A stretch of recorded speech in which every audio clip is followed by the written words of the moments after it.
Hello friends, this is Ijaz Hussain Khosa. Welcome to my YouTube channel. इस lecture के अंदर हम सबसे पहले डिस्कस करेंगे ICS part second computer science के बारे में। वीडियोस को स्टार्ट करने से पहले, इस कोर्स को स्टार्ट करने से पहले इसका एक इंट्रोडक्शनी लेक्चर है आज का जो हमारा है।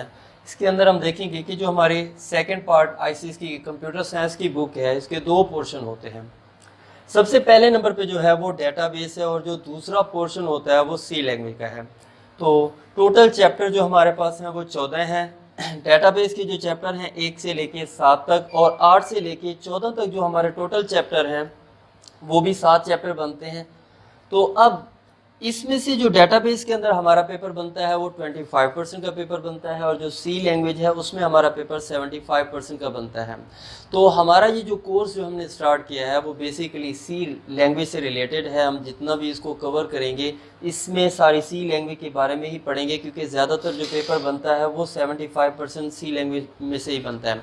तो हम सी लैंग्वेज को आगे वाला जितना भी कोर्स चलेगा तो हम सी लैंग्वेज को पढ़ेंगे। सी लैंग्वेज के अंदर इसमें जो हमारे टोटल 7 चैप्टर हैं उनके नाम यहाँ पे दिए हुए हैं, जिसके बारे में यहाँ पे लिखा हुआ है।